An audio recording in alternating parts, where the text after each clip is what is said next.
ഈശോയിൽ സ്നേഹമുള്ളവരെ, കർത്താവിൻ്റെ വലിയ സ്നേഹം നമ്മുടെയൊക്കെ ഹൃദയങ്ങളെ കീഴടക്കണം. കർത്താവ് എങ്ങനെയാണ് നമ്മളെ സ്നേഹിക്കുന്നതെന്ന് നമ്മൾ തിരിച്ചറിയണമെന്ന് കർത്താവിന് വലിയ ആഗ്രഹമുണ്ട്. ഒരുപാട് രീതികളിൽ കർത്താവ് നമ്മളെ സ്നേഹിക്കുന്നുണ്ട്. ഇന്ന് വളരെ പ്രത്യേകമായ രീതിയിലുള്ള കർത്താവിൻ്റെ സ്നേഹമാണ് ഞാൻ നിങ്ങളുമായിട്ട് പങ്കുവയ്ക്കാൻ ആഗ്രഹിക്കുന്നത്. ഈ സ്നേഹം, ദൈവത്തിൻ്റെ ഈ സ്നേഹം ദൈവവചനത്തിലൂടെ വന്ന് നമ്മെല്ലാവരെയും സ്പർശിക്കാൻ ആഗ്രഹിച്ച് വചനം മാംസം ധരിച്ച പരിശുദ്ധ കന്യകാമാതാവിൻ്റെ വലിയ മധ്യസ്ഥ സഹായം നമുക്ക് ചോദിക്കാം. അമ്മേ, ഈശോയുടെ സ്നേഹം, പഴയ നിയമം തുടങ്ങി ദൈവം വെളിപ്പെടുത്തി വരുന്ന വലിയ സ്നേഹം ഞങ്ങൾക്ക് അമ്മ വഴിയായി സമൃദ്ധമായി വെളിപ്പെട്ട് കിട്ടുവാൻ വേണ്ടി ആഗ്രഹിക്കുന്നു. ഞങ്ങൾക്ക് വെളിപാട് ലഭിക്കാൻ വേണ്ടി ഞങ്ങൾ ആഗ്രഹിക്കുന്നു. വെളിപാടിന് വേണ്ടി ദാഹിക്കണമെന്ന വചനം ഓർത്തുകൊണ്ട് ദാഹിക്കുന്നു. അമ്മ, ഞങ്ങൾക്ക് വേണ്ടി പ്രാർത്ഥിക്കണമേ. നന്മ നിറഞ്ഞ മറിയമേ സ്വസ്തി, കർത്താവ് അങ്ങയോട് കൂടെ സ്ത്രീകളിൽ അങ്ങ് അനുഗ്രഹിക്കപ്പെട്ടവളാകുന്നു. അങ്ങയുടെ ഉദരത്തിൽ ഫലമായ ഈശോ അനുഗ്രഹിക്കപ്പെട്ടവനാകുന്നു. പരിശുദ്ധ മറിയമേ തമ്പുരാൻ്റെ അമ്മേ, പാപികളായ ഞങ്ങൾക്ക് വേണ്ടി എപ്പോഴും ഞങ്ങളുടെ മരണസമയത്തും തമ്പുരാനോട് അപേക്ഷിച്ചു കൊള്ളണമേ. ആമേൻ. പിതാവിനും പുത്രനും പരിശുദ്ധാത്മാവിനും സ്തുതി, ആദിയിലെ പോലെ ഇപ്പോഴും എപ്പോഴും എന്നേക്കും. ആമേൻ. നമ്മെ ദൈവം എങ്ങനെയാണ് സ്നേഹിക്കുന്നത്? എല്ലാവർക്കും ഓരോ ഉത്തരങ്ങൾ പറയാനായിട്ട് കാണും. നിങ്ങളെല്ലാവരും ഉള്ളിൽ വിചാരിക്കുന്ന ചില അനുഭവങ്ങളൊക്കെ മനസ്സിൽ വരും. ഇന്ന സമയത്തുണ്ടല്ലോ അച്ഛാ, ദൈവം എന്നെ പൊന്നുപോലെ സംരക്ഷിച്ച അനുഭവമുണ്ട്, എന്നെ വിജയിപ്പിച്ച അനുഭവമുണ്ട്, എന്നെ രക്ഷിച്ച അനുഭവമുണ്ട്. ഇതിലൊക്കെ ഞാൻ ദൈവത്തിൻ്റെ സ്നേഹം അനുഭവിക്കുകയായിരുന്നു. ആ ദൈവം ആരായിരുന്നു? ആ ദൈവത്തിൻ്റെ എന്ത് സ്നേഹമാണ് നമ്മൾ അനുഭവിച്ചത്? ഇത് നമ്മൾ തിരിച്ചറിഞ്ഞ് മനസ്സിലാക്കി നമുക്ക് വെളിപ്പെടുത്തി തരാൻ ദൈവം ആഗ്രഹിക്കുന്നുണ്ടെന്നുള്ളത്, അതാണ് സത്യം. ഇപ്പോൾ കർത്താവിൻ്റെ ഒരു വചനം പ്രവാചകന്മാരുടെ കണ്ണുകളിലൂടെ ക്രിസ്തുവിനെ നമുക്കൊന്ന് നോക്കിക്കാണാം. പ്രവാചകന്മാരുടെ കണ്ണുകളിലൂടെ ദൈവത്തിൻ്റെ സ്നേഹം നോക്കി നമുക്ക് ക്രിസ്തുവിലേക്കൊന്ന് നടക്കാം. പ്രവാചകന്മാരുടെ പുസ്തകത്തിൽ യെശയ്യാ പ്രവാചകനാണ് വളരെ വ്യത്യസ്തമായ രീതിയിൽ, പ്രത്യേകമായ രീതിയിൽ ദൈവത്തിൻ്റെ സ്നേഹം നമുക്ക് വെളിപ്പെടുത്തി തരുന്ന ഒരാൾ. ആ പ്രവാചകൻ പറയാ, നിൻ്റെ സ്രഷ്ടാവാണ് നിൻ്റെ ഭർത്താവ്.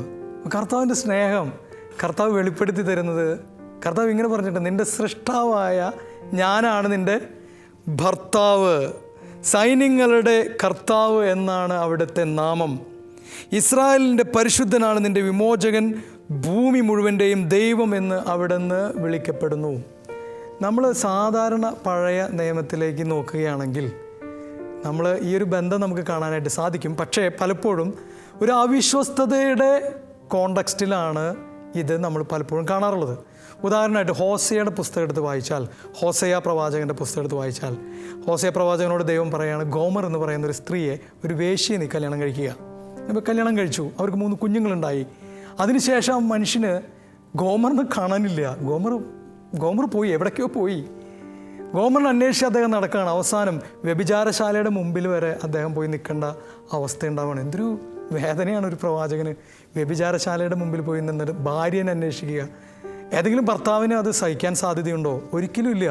കർത്താവ് ഹോസേയ പ്രവാചകനോട് പറയുകയാണ്, ഹോസേയ മോനെ, നീ വിളിക്കോളെ, തിരിച്ചു വിളിക്കുക. എന്നിട്ട് കർത്താവ് പറഞ്ഞു കൊടുക്കുകയാണ്, ഇതുപോലെ അവിശ്വസ്തയായ ഒരു ഇസ്രായേലിനെ ഞാൻ സ്നേഹിക്കുന്നുണ്ട്. അവൾ എത്ര പ്രാവശ്യം എന്നെ ഇട്ടുപോയി, എന്നിട്ട് ഞാൻ അവളെ തിരികെ വിളിക്കുന്നുണ്ട്. ഇതെനിക്ക് മനസ്സിലാവുന്നുണ്ടോ ഹോസേയ? ഇതെനിക്ക് തിരിച്ചറിയുന്നുണ്ടോ പ്രവാചക എന്ന് കർത്താവ് അവനുമായിട്ട്, കർത്താവിൻ്റെ ഹൃദയം ആ മനുഷ്യനുമായിട്ട് പങ്കുവെക്കുക. ഈ ഒരു കോണ്ടെക്സ്റ്റാണ് പലപ്പോഴും നമ്മൾ ഇസ്രായേൽ ജനത്തെയും ദൈവത്തെയും തിരിച്ചറിയുന്നത്. അതായത് അവിശ്വസ്തയായ ഭാര്യ, കർത്താവ് അവളെ അന്വേഷിച്ചിടങ്ങുന്ന ഭർത്താവിനെ പോലെ. ഇങ്ങനെയാണ് പലപ്പോഴും പഴയ നിയമത്തിൽ കാണുക. പിന്നെ പഴയ നിയമത്തിൽ വളരെ പ്രത്യേകമായിട്ട് കാണുന്ന ഹോസേയ പ്രവാചകൻ്റെ പുസ്തകത്തിൽ തന്നെ പിതാവും മകനും പോലെ കാണുന്ന ഒരു ഭാഗമുണ്ട്. വളരെ മനോഹരമാണത്. പിതാവും മകനും. ഹോസേയ പ്രവാചകൻ്റെ പുസ്തകം 11-ാമത്തെ അധ്യായത്തിൽ പറയുകയാണ്, ഇസ്രായേൽ ശിശുവായിരുന്നപ്പോൾ ഞാൻ അവനെ സ്നേഹിച്ചു. വലുതായി കഴിഞ്ഞപ്പോഴാണ് പ്രശ്നമായിരുന്നു. നമ്മൾ പലപ്പോഴും അങ്ങനെ, നമ്മൾ കുട്ടികളൊക്കെ കുഞ്ഞായിരിക്കുമ്പോൾ ഭയങ്കരമായിട്ട് സ്നേഹിച്ചു. വലുതായി കഴിഞ്ഞപ്പോൾ അയ്യോ പോയല്ലോ.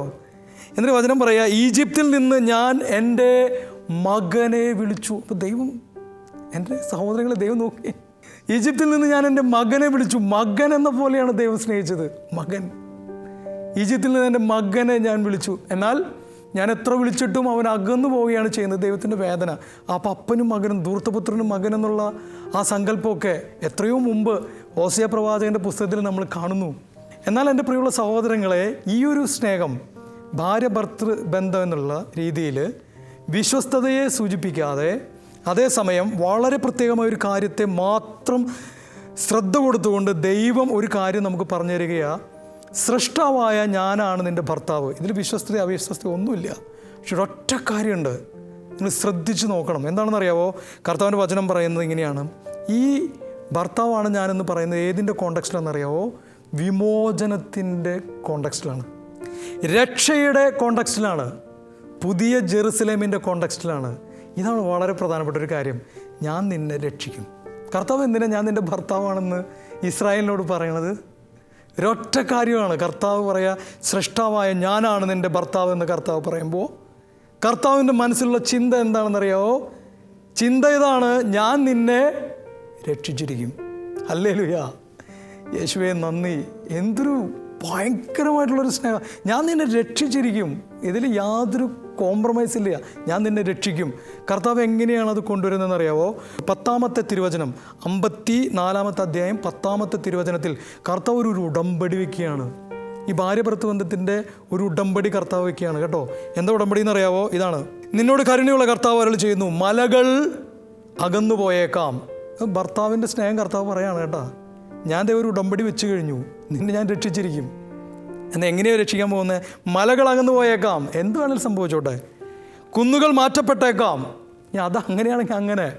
എന്നാൽ എൻ്റെ അചഞ്ചലമായ സ്നേഹം നിന്നെ വിട്ട് പിരിയുകയില്ല.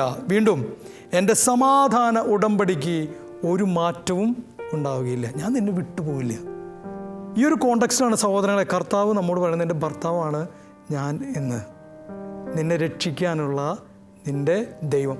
എന്നോട് എൻ്റെ സഹോദരനെ കൗൺസിലിങ്ങിന് വരുന്ന സമയങ്ങളിൽ പലപ്പോഴും ഭാര്യ ഭർത്താക്കന്മാർ പങ്കുവച്ചിട്ടുള്ളൊരു കാര്യമുണ്ട്. എന്താണെന്നറിയാമോ? ഒരു ദിവസമെങ്കിലും ഒരു വ്യക്തി എന്നോട് പറഞ്ഞത്, ഭാര്യയാണോ ഭർത്താവാണോ എന്നൊന്നും ഞാൻ പറയുന്നില്ല, ഒരു വ്യക്തി എന്നോട് പറഞ്ഞ, ഒരു ദിവസമെങ്കിലും ഈ വ്യക്തിയുടെ കൂടെ വിവാഹ ജീവിതത്തിൻ്റെ മാധുര്യം എന്താണെന്ന് അറിയാൻ എനിക്ക് ആഗ്രഹമുണ്ട്. ഞാൻ കല്യാണം കഴിച്ചിട്ട് 10-25 കൊല്ലമായി. ഒരു ദിവസമെങ്കിലും എനിക്ക് മാധുര്യം അറിയാനായിട്ട് ആഗ്രഹമുണ്ട്. എന്താ ഈ മാധുര്യം എൻ്റെ സഹോദരങ്ങളെ? ഈ മാധുര്യം എന്താണെന്നറിയാവോ? നിൻ്റെ കൂടെ ജീവിക്കുന്ന ജീവിത പങ്കാളിയോ മക്കളോ അപ്പയോ അമ്മയോ രക്ഷപ്പെടുന്നൊരു അനുഭവം ഉണ്ടാവണം. രക്ഷയുടെ കോണ്ടെക്സ്റ്റിലാണ് കർത്താവിൻ്റെ ഈ സ്നേഹം. അവരുടെ കൂടെ ആയതുകൊണ്ട് ഞാൻ രക്ഷപ്പെട്ടു. എൻ്റെ മനസ്സിലെപ്പോഴും വേദനയോടെ ഞാൻ ഓർക്കുന്ന ഡയലോഗാണിത്. ഒരു ദിവസമെങ്കിലും 10-25 കൊല്ലം കല്യാണം കഴിഞ്ഞിട്ടായി, ഒരു ദിവസമെങ്കിലും എനിക്ക് കല്യാണത്തിൻ്റെ മാധുര്യം അറിയാനായിട്ട് ഈ ഉടമ്പടി എടുത്തു കഴിഞ്ഞാൽ അത് നടക്കുള്ളൂ. എന്ത്? മലകൾ അകന്നു പോയേക്കാം. 2 മല അകന്നു പോയാലുള്ള ബുദ്ധിമുട്ട്, നമ്മുടെ ഡാം, ഇടുക്കി ഡാമൊക്കെ 2 മലയുടെ ഇടയിൽ പണിതിട്ടുള്ള ഡാമാണ്. അത് അകന്നു പോയാലുള്ള ബുദ്ധിമുട്ട് എന്താണെന്ന് ചിന്തിച്ച് നോക്കിയാൽ സംഭവിക്കാൻ സാധ്യതയില്ല. അതുകൊണ്ടാണ് നമ്മളവിടെ ഡാമൊക്കെ പണിത് വെച്ചേക്കുന്നത്. മലകൾ അകന്നു പോയേക്കാം, കുന്നുകൾ മാറ്റപ്പെട്ടേക്കാം, എന്നാൽ എനിക്ക് നിന്നോടുള്ള സ്നേഹം ഒരിക്കലും മായുകയില്ല, ഒരിക്കലും മായുകയില്ലെന്ന് കർത്താവ് പറയുക. സഹോദരങ്ങളെ, നിങ്ങൾ എപ്പോഴെങ്കിലും ചിന്തിച്ചിട്ടുണ്ടോ? ഇനി ക്രിസ്തുവിലേക്ക് നമുക്ക് ഇങ്ങനെ വരാം. ക്രിസ്തുവിലേക്ക് എഫേസോസ് ലേഖനത്തിൽ, എഫേസോസുകാർക്ക് എഴുതിയ ലേഖനം വളരെ മനോഹരമായിട്ടുള്ളൊരു ഭാഗമുണ്ട്. ഭാര്യ ഭർത്താക്കന്മാരെ പറ്റി 5-ാമത്തെ അധ്യായത്തിൽ പറയുന്ന വചനം ഇതാണ്: അവൻ സഭയെ വിശുദ്ധീകരിക്കുന്നതിന് ജലം കൊണ്ട് കഴുകി വചനത്താൽ വെണ്മയുള്ളതാക്കി അവളെ കറയോ ചുളിവോ മറ്റു കുറവുകളോ ഇല്ലാത്ത മഹത്വപൂർണ്ണയായി അവളെ രക്ഷിക്കാൻ. എന്തിനുവേണ്ടി? അവളെ രക്ഷിക്കാൻ, ജീവൻ വരെ അർപ്പിക്കാൻ തയ്യാറാണെന്ന് ഈ വചനത്തിൽ പറയാം. ക്രിസ്തു സഭയ്ക്ക് വേണ്ടി ജീവൻ അർപ്പിച്ചു. ഭാര്യയ്ക്ക് വേണ്ടി ഭർത്താവ് ഇതുപോലെ ജീവിക്കണമെന്ന് കർത്താവ് പറയുകയാണ്. ആ സമയത്ത് കർത്താവ് പറയാം, അതെ, നിനക്കൊരു ഭർത്താവിനെ ഞാൻ കാണിച്ചു തരാം. അത് മറ്റാരുമല്ല, എൻ്റെ മകനായ ക്രിസ്തുവാണ്. അവൻ തൻ്റെ ജീവൻ അർപ്പിച്ചു. നിങ്ങൾ ചിന്തിച്ചിട്ടുണ്ടോ എന്തിനാണ് കർത്താവ് കാലിത്തൊഴുത്തിൽ വന്ന് പറഞ്ഞെന്ന്? എന്തിനാണ് കർത്താവ് കാലിത്തൊഴുത്തിൽ വന്ന് പറഞ്ഞത്? വേറെ എവിടെങ്കിലും വന്ന് പിറക്കാമായിരുന്നില്ലേ? ഇഷ്ടംപോലെ സ്ഥലം ഉണ്ടായിരുന്നല്ലോ കർത്താവിന്. എന്തിനാ കർത്താവ് ആ കാലിത്തൊഴുത്തിൽ വന്ന് പിറക്കണമെന്ന് ഞാൻ നിങ്ങളോടൊരു ചോദ്യം ചോദിക്കട്ടെ. സ്വന്തം ഭാര്യ അല്ലെങ്കിൽ ഭർത്താവ് കാലിത്തൊഴുത്തിലാണ് കിടക്കുന്നതെങ്കിൽ, ഏതെങ്കിലും ഭാര്യയ്ക്കോ ഭർത്താവിനോ ജീവിത പങ്കാളി കാലിത്തൊഴുത്തിലാണ് കിടക്കുന്നതെങ്കിൽ, മാളിക മുകളിൽ നല്ല മണിമെത്തയിൽ കിടന്നുറങ്ങാൻ സാധിക്കുമോ?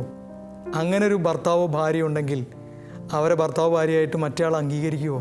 യാതൊരു സാധ്യതയില്ലല്ലേ.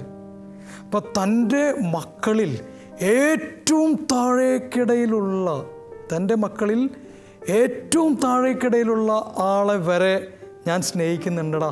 നീ കർത്താവിന് പറയാൻ ബാക്കിയില്ല. ഏറ്റവും താഴേക്ക് വന്ന് കർത്താവ് ഏറ്റവും വേദന അനുഭവിക്കുന്ന, ഏറ്റവും ദരിദ്രനായ, ഏറ്റവും ഇല്ലായ്മയായ ഒരാളുടെ അടുത്ത് കർത്താവ് വന്നിട്ട് പറയാം. കാരണം ആ വ്യക്തി കർത്താവിൻ്റെ വചനം നമ്മളെ പഠിപ്പിക്കുന്നതനുസരിച്ച്, സ്രഷ്ടാവായ ഞാനാണ് നിൻ്റെ ഭർത്താവ്, നിനക്ക് വേണ്ടി ഞാൻ എൻ്റെ ജീവൻ അർപ്പിക്കും, നിനക്ക് കറയോ ചുളിവോ ഒന്നുമില്ലാതെ മഹത്വപൂർണനായി നിന്നെ ഞാൻ പ്രതിഷ്ഠിക്കും.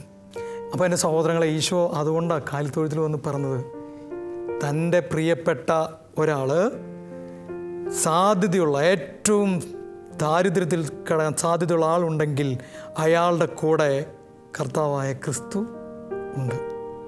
ആ ഉടമ്പടി ഞാൻ നിന്നെ വിട്ടുപിരിയില്ല, എൻ്റെ സ്നേഹം നിന്നെ വിട്ടുപിരിയില്ല. അതുകൊണ്ട് ധൈര്യമായിട്ടിരിക്കണം. കർത്താവിൻ്റെ മക്കൾ, കർത്താവിൻ്റെ പ്രിയപ്പെട്ടവർ ധൈര്യമായി ജീവിക്കണം. നിങ്ങളെ കർത്താവായ ക്രിസ്തു ഒരിക്കലും വിട്ടുപിരിയില്ല. ഒരിക്കലും അച്ഛനോട് ചോദിച്ചു, ടീച്ചോ നിനക്ക് അറിയാവോ മോനെ, എന്തിനാണ് കർത്താവ്, വയസ്സായ ഒരു അച്ഛനാണ് കേട്ടോ, അച്ഛനോട് ചോദിച്ചു, എന്തിനാണ് കർത്താവ് കുരിശിൽ മരിച്ചതെന്ന് നിനക്കറിയാവോ? ഞാൻ പഠിച്ച തിയോളജിയും ദൈവശാസ്ത്രവും ഇതൊക്കെ വെച്ച് ഞാൻ ഭയങ്കരമായിട്ടുള്ള ഉത്തരങ്ങൾ അച്ഛന് കൊടുത്തു. അപ്പോൾ ഈ പ്രായമായിട്ടുള്ള അച്ഛൻ അതൊക്കെ കേട്ട് പുഞ്ചിരിച്ചു. അച്ഛൻ എന്നോട് എന്നിട്ട് പറഞ്ഞു, അല്ല ടീച്ചോ, നീ ക്രിസ്തുവിൻ്റെ മരണത്തെ പറ്റി ഒന്ന് ചിന്തിച്ചു നോക്കിയാൻ. അപ്പോൾ ഞാൻ പറഞ്ഞു, ഞാൻ ചിന്തിക്കണ്ട അച്ഛോ. സാധാരണ യഹൂദർ എങ്ങനെയാണ് മരിക്കാമെന്ന് നിനക്കറിയാവോ? സാധാരണ യഹൂദരെ കല്ലെറിഞ്ഞു കൊല്ലുകയാണ് ചെയ്യുക, അങ്ങനെയാണ് പതിവ്. അപ്പോൾ അതുകൊണ്ടാണ് ഈശോയുടെ അടുത്തേക്ക് വ്യഭിചാരത്തിൽ പിടിക്കപ്പെട്ട ഒരു സ്ത്രീയെ കൊണ്ടുവന്ന് എല്ലാവരും കല്ലാണ് അവരുടെ കയ്യിൽ, കല്ലെറിഞ്ഞാണ് കൊല്ലുക. കർത്താവ് അവിടെ ആ സ്ത്രീയെ രക്ഷിക്കുന്ന മനോഹരമായിട്ടുള്ള അനുഭവം വചനം വായിക്കുമ്പോൾ നമുക്ക് എല്ലാവർക്കും നമ്മുടെ ഹൃദയത്തിലൊക്കെ ഒരു കുളിർമയാണ്. കർത്താവ് ഒരു പാപിനെ രക്ഷിക്കണുണ്ടോ, നമുക്ക് രക്ഷയുണ്ട്, പേടിക്കണ്ട. വേറെ ആരൊക്കെ കല്ലെറിയാൻ വേണ്ടി കൈ പിടിച്ചാലും നീ പാപം ചെയ്തിട്ടാണെങ്കിൽ പോലും കർത്താവിൽ ശരണപ്പെട്ടോ, നിന്നെ കർത്താവ് രക്ഷിക്കും, ഒരു സംശയമില്ല. കർത്താവ് അങ്ങനെയാ. അപ്പം കല്ലെറിഞ്ഞാണ് സാധാരണ കൊല്ലുക. എസ്തഫാനോസിനെ, ആദ്യത്തെ രക്തസാക്ഷിയായ എസ്തഫാനോസിനെ കല്ലെറിഞ്ഞാണ് കൊന്നത്. യഹൂദന്മാരെ പൊതുവെ കല്ലെറിഞ്ഞാണ് കൊല്ലുക. അച്ഛൻ പറയാം. ഞാൻ പറഞ്ഞു, അത് ശരിയാണല്ലോ അച്ഛാ, എല്ലാവരും കല്ലെറിഞ്ഞാണ് കൊല്ലുക. ഈ റോമക്കാരെ എങ്ങനെ കൊല്ലുക എന്ന് എന്നോട് ചോദിച്ചു. അപ്പം ഞാൻ പറഞ്ഞു, റോമക്കാരെ വാളുകൊണ്ട് വെട്ടിയാണ് കൊല്ലുക എന്നാണ് ഞാൻ കേട്ടിട്ടുള്ളതെന്ന് പറഞ്ഞു. അച്ഛൻ പറഞ്ഞു, ശരിയാ, പൗലോസ്ലീഹായെ റോമ പൗരനായതുകൊണ്ട് അവനെ തലവെട്ടിയാണ്. അപ്പോൾ ടീച്ചോ, അപ്പോൾ അങ്ങനെയാണെങ്കിൽ കുരിശ് മരണം, അച്ഛൻ കുരിശ് സാധാരണ അടിമകൾ കൊടുക്കുന്ന. അച്ഛൻ പറഞ്ഞു, അത് മാത്രം പോരാ മോനെ, എല്ലാ അടിമകളെയും കുരിശുമല്ല കൊല്ലുക. അവരുടെ പാരമ്പര്യമൊക്കെ അനുസരിച്ച് ഏറ്റവും നീചനായി കരുതപ്പെടുന്ന ഒരാൾക്ക്, ഏറ്റവും നീചനായി കരുതപ്പെടുന്ന ഒരു അടിമയ്ക്ക് കൊടുക്കുന്ന മരണമാണ് കുരിശുമരണം. വെറുതെ ഏറ്റവും നീചനായ ആൾക്ക് കൊടുക്കുന്നതല്ല. അവൻ റോമക്കാരനാണെന്നുണ്ടെങ്കിൽ അവനെ വെട്ടിയാണ് കൊല്ലുക, വാളുകൊണ്ട് വെട്ടി കൊല്ലുക. യഹൂദനാണെങ്കിൽ കല്ലെറിഞ്ഞ് കൊല്ലുക. അപ്പോൾ ഏറ്റവും നീചനായ ഒരു അടിമയ്ക്ക് വേണ്ടിയിട്ടാണ് കുരിശുമരണമുള്ളത്. നിനക്കറിയോ ടീച്ചോ, എന്തുകൊണ്ട് ഈശോ കുരിശ് മരിച്ചതെന്നറിയോ? ഏറ്റവും നീചനെന്ന്, ഏറ്റവും എല്ലാവരാലും വെറുക്കപ്പെട്ട, തകർക്കപ്പെട്ട ഒരാളുടെ കൂടെ ഈശോയ്ക്ക് നിൽക്കണം. അങ്ങനെയുള്ള ഒരാളുടെ അടുത്ത് ഈശോയ്ക്ക് പറയണം, എടാ കുട്ടാ, നീ വിഷമിക്കണ്ടടാ, നീ വേദനിക്കണ്ട, ഞാനുണ്ട് നിൻ്റെ കൂടെ. ഏറ്റവും നീചമായ അവസ്ഥയിലേക്ക് ഒരാളും ഇറങ്ങി വരാൻ സാധ്യതയില്ലായിരിക്കാം. പക്ഷേ എടാ, ഞാൻ വരും നിനക്ക് വേണ്ടി, നിന്നെ അന്വേഷിച്ച് ഞാൻ വരും. എൻ്റെ പ്രിയമുള്ള സഹോദരൻ, എന്നിട്ട് അച്ഛൻ എന്നോട് പറഞ്ഞു, അതുകൊണ്ട് ഈ ലോകത്ത് ഒരു പാപിയും ഈശോയുടെ കരങ്ങളിൽ നിന്ന് അകലെയല്ല. ഈശോയുടെ കരങ്ങളിൽ നിന്ന് ഒരു പാപിയും ഈ ലോകത്ത് അകലെയല്ല, ഈശോയുടെ കരങ്ങൾക്ക് അടുത്താണ്. കാരണം ഏറ്റവും നീചനായ അടിമയുടെ അടുത്ത് വരെ ഈശോയുടെ കുരിശ് നിൽപ്പുണ്ട്. ഇതാണ് ഒരു ഭാര്യ ഭർത്തൃ ബന്ധം എന്ന് പറയുമ്പോൾ എൻ്റെ പ്രിയമുള്ള സഹോദരി സഹോദരങ്ങളെ, അല്ലെങ്കിൽ ഒരു ആത്മാർത്ഥമായ സ്നേഹബന്ധം എന്ന് പറയുമ്പോൾ അതിലുള്ള വളരെ പ്രധാനപ്പെട്ട ഒരു കാര്യം എന്താണെന്നറിയാവോ? ആ വ്യക്തി കടന്നു പോകുന്ന ഏറ്റവും വേദന നിറഞ്ഞ അവസ്ഥയിൽ നീ അവിടെ അവരുടെ കൂടെ ഉണ്ടാവണം. ഹല്ലേലൂയ, യേശുവേ നന്ദി. മലകൾ അകന്നു പോയേക്കാം, നീ ഒരു ഉടമ്പടി എടുക്കണം നിൻ്റെ ജീവിത പങ്കാളിയുടെ അടുത്ത്, അല്ലെങ്കിൽ നീ ഏറ്റവും അധികം സ്നേഹിക്കുന്ന നിൻ്റെ മാതാപിതാക്കളുടെ അടുത്ത്, നിൻ്റെ ഏറ്റവും പ്രിയപ്പെട്ട സുഹൃത്തുക്കളുടെ അടുത്ത് നിനക്ക് എടുക്കാൻ പറ്റുന്ന ഏറ്റവും വലിയ ഉടമ്പടിയാണിത്. മലകൾ അകന്നു പോയേക്കാം, കുന്നുകൾ നികത്തപ്പെട്ടേക്കാം, എന്നാൽ ഒരു ഭാര്യയും ഭർത്താവും തമ്മിൽ അതിലപ്പുറം നടക്കണം. ഒരിക്കലും എൻ്റെ സ്നേഹം പിരിയുകയില്ല, മരണം വരെ പിരിയുകയില്ല. ഈ ഒരു സ്നേഹമാണ് സഹോദരങ്ങളെ കർത്താവായ ക്രിസ്തു നമുക്ക് നൽകുന്നത്. അപ്പോൾ കർത്താവ് എന്തിനു വേണ്ടിയിട്ട് ഇങ്ങനെ സ്നേഹിക്കുന്നതെന്ന് അറിയാമോ? കർത്താവിൻ്റെ വചനം പറയുന്നതനുസരിച്ച് ഏശയ്യാ പ്രവാചകൻ്റെ പുസ്തകം 54-ാമത്തെ അധ്യായത്തിൽ പറയുന്നത് പോലെ നമ്മെ രക്ഷിക്കാൻ വേണ്ടിയിട്ടാണ്. അല്ല, കർത്താവിന് ഇതിൻ്റെ അടിയിൽ വന്ന് കിടക്കാൻ വേണ്ടിയിട്ടില്ല. കർത്താവിന് എന്നോട് പറയണം, എടാ ഇവിടെയും ഞാനുണ്ട്, നീ പാതാളത്തിൽ നിബന്ധിച്ചോ, നീ പാതാളത്തിലേക്ക് പോയോ, അവിടെയും ഞാനുണ്ട് നിന്നെ രക്ഷിക്കാൻ, നിന്നെ ഉയർത്താൻ, നിന്നെ അഭിഷേകം ചെയ്യാൻ. മോനെ, ഞാൻ നിൻ്റെ കൂടെ ഉണ്ടടാ. കർത്താവ് നമ്മെ സ്നേഹിക്കുന്ന വളരെ പ്രധാനപ്പെട്ട ഒരു സ്നേഹത്തിൻ്റെ എലമെൻ്റാണ് കർത്താവിൻ്റെ ഈ സ്നേഹം. എൻ്റെ പ്രിയമുള്ള സഹോദരങ്ങളെ, ക്രിസ്തു ഇത് ആഗ്രഹിക്കുന്നുണ്ട്. ഇപ്പം ചിലപ്പോഴൊക്കെ ചില ഭാര്യ ഭർത്താക്കന്മാർ ഈ വചനഭാഗം എടുത്തിട്ട്, എഫേസോസ് ലേഖനം എടുത്തിട്ട് പറയും, ഭാര്യമാരെ നിങ്ങൾ കർത്താവിന് എന്ന പോലെ ഭർത്താക്കന്മാർക്ക് വിധേയരായിരിക്കണം. അപ്പോൾ എന്തോ ഒരു അടിമത്തോടെ ഉണ്ടോ? അതായത് ഭാര്യയും ഭർത്താവും അടിമ, അങ്ങനെയല്ല വചനത്തിൽ ശരിക്കും വിഭാവനം ചെയ്യുന്നതെന്ന് വിശുദ്ധ ജോൺ പോൾ രണ്ടാമൻ മാർപ്പാപ്പ പറയുന്നുണ്ട്. അദ്ദേഹം പറയാ, 21-ാമത്തെ വാക്യം എടുത്ത് വായിക്കുക, 5:21. ഇങ്ങനെ പറയുന്നത്, ക്രിസ്തുവിനോടുള്ള ബഹുമാനത്തെ പ്രതി നിങ്ങൾ പരസ്പരം വിധേയരായിരിക്കണം. ഭാര്യ ഭർത്താക്കന്മാർ അവരുടെ സ്നേഹത്തിൻ്റെ വലിയ ഒരു കാര്യം പരസ്പരം വിധേയരായിരിക്കുന്നതാണ്. അതുകൊണ്ട് ഭർത്താവിൻ്റെ അടിമയായി ഭാര്യ, അല്ലെങ്കിൽ ഭാര്യയുടെ അടിമയായി ഭർത്താവ് അല്ല, പരസ്പരം വിധേയരായിരിക്കുക ക്രിസ്തുവിനോടുള്ള സ്നേഹത്തെ പ്രതി. ഇനി ക്രിസ്തുവിൻ്റെ ഈ സ്നേഹം അനുഭവിച്ചിട്ടുള്ള ഒരു ഭാര്യയോ ഭർത്താവോ അല്ലെങ്കിൽ മകനോ അപ്പനോ അമ്മയോ ആരെങ്കിലും ആവട്ടെ, പ്രാർത്ഥിക്കുന്നത് ഇങ്ങനെയായിരിക്കും. സാധാരണ നിലയ്ക്ക് എങ്ങനെയാണ് പ്രാർത്ഥിക്കാമെന്നറിയാം നമ്മൾ? കർത്താവേ, എൻ്റെ ഞാൻ നെസ്റ്റിലാണ് ശുശ്രൂഷ ചെയ്യുന്നത്, നെസ്റ്റിലുള്ള എല്ലാവരെയും നീ ഒന്ന് മാനസാന്തരപ്പെടുത്തണേ, എല്ലാവരെയും ഒന്ന് മാറ്റം വരുത്തണേ. നെസ്റ്റിലുള്ള എല്ലാവരും കർത്താവേ ഭയങ്കര മാറ്റമുള്ളവരായി തീരട്ടെ. നമ്മൾ പെട്ടെന്ന് അങ്ങനെയാണ് പ്രാർത്ഥിക്കുക. എന്നാൽ ഞങ്ങൾ നെസ്റ്റ് എന്ന് പറയുന്ന ഈ ശുശ്രൂഷ സ്ഥലത്ത് ഒരു പ്രാർത്ഥനയുണ്ട്. ഞാൻ എഴുതിയതൊന്നുമല്ല, അവിടെ മുമ്പുണ്ടായിരുന്ന അച്ഛന്മാർ എഴുതി കൊണ്ടുവന്നൊരു പ്രാർത്ഥനയുണ്ട്. എന്നെ വളരെയധികം സ്വാധീനിച്ചിട്ടുള്ള ഒരു പ്രാർത്ഥനയാണ്. അവിടെ പറയുന്നത് എന്താണെന്നറിയാമോ? കർത്താവേ, ഞാനാണ് മാറേണ്ടത്. നീ എങ്ങനെയാണ് മാറേണ്ടത്? ഈ സ്നേഹത്തിലേക്ക്. ദൈവം നിന്നെ ഇങ്ങനെ സ്നേഹിക്കുന്നത് അനുഭവിക്കുക. ഇങ്ങനെയാണ് ദൈവം സ്നേഹം. നീ പേടിക്കണ്ടടാ, നിൻ്റെ ഏത് വിഷമതയിലും ഞാൻ നിൻ്റെ കൂടെയുണ്ട്. ഒരു പക്ഷേ യൂദാസ് കർത്താവെ എന്ന് വിളിച്ചിരുന്നെങ്കിൽ, എന്നോട് ക്ഷമിക്കണമെന്ന് പറഞ്ഞിരുന്നെങ്കിൽ, അവൻ നമ്പർ 1 വിശുദ്ധനായി മാറിയാനെ. കാരണം ആ താഴ്മയിലും ആ താഴ്ചയിലും കർത്താവ് കൈപിടിക്കാനായിട്ടുണ്ട്. കർത്താവിൻ്റെ സ്നേഹം നിന്നെ കരം പിടിച്ച്, കർത്താവിൻ്റെ സ്നേഹം നിന്നെ ഉയർത്തും. ഇത് നീ അനുഭവിച്ചാൽ ഈ ഒരു സ്നേഹം തന്നെ നീ തിരികെ കൊടുക്കും. മറ്റുള്ളവർ വേദനയിൽ നിൻ്റെ കണ്ണ് നിറയും. മറ്റുള്ളവരെ സഹായിക്കാൻ നീ കൈ കൊടുക്കും. നീ ഒരു രക്ഷയുടെ അടയാളമായിരിക്കും, രക്ഷയുടെ അടയാളമായിരിക്കും. കർത്താവിൻ്റെ വചനം നമ്മളെ ഓർമ്മിപ്പിക്കുന്നത് ഒരിക്കലും മറക്കരുത്. ഞാൻ നിൻ്റെ വിമോചകനാണ്, രക്ഷകനാണ്. എന്നിട്ട് കർത്താവ് പറയുന്ന ഒരു കാര്യമുണ്ട്, ഞാൻ നിങ്ങളെ സ്നേഹിച്ചതുപോലെ നിങ്ങളും പരസ്പരം സ്നേഹിക്കണം. കർത്താവ്, എൻ്റെ ഭാര്യയ്ക്ക് വേണ്ടി എന്നെ നീ മാറ്റണമേ, എൻ്റെ ഭർത്താവിന് വേണ്ടി എന്നെ നീ മാറ്റണമേ, എൻ്റെ മാതാപിതാക്കൾക്ക് വേണ്ടി, അവർക്ക് ചെവി കേൾക്കണില്ല, കണ്ണ് കാണുന്നില്ല, വിഷമങ്ങളുണ്ട്, കർത്താവ് അവർ എങ്ങനെയെങ്കിലും മരിച്ചു പോയട്ടെ എന്നല്ല ഞാൻ പ്രാർത്ഥിക്കുന്നത്. കർത്താവേ, അവരെ ശുശ്രൂഷിക്കാൻ വേണ്ടി എന്നെ നീ മാറ്റണമേ, അത്രയും ക്ഷമ എനിക്ക് നീ നൽകണമേ. അങ്ങനെ ഞാൻ കർത്താവേ അങ്ങയെപ്പോലെ രക്ഷയുടെ ഒരു അടയാളമാകട്ടെ. കർത്താവിൻ്റെ ഈ രക്ഷാകര സ്നേഹം നമ്മെല്ലാവരെയും പൊതിയട്ടെ. പരിശുദ്ധ കന്യകാമാതാവിൻ്റെ മാധ്യസ്ഥം നമുക്ക് ഈ സമയം യാചിക്കാം. ക്രിസ്തു അവസാനം വരെ സ്നേഹിച്ചു എന്ന് വചനത്തിൽ നമ്മൾ വായിക്കുന്നു.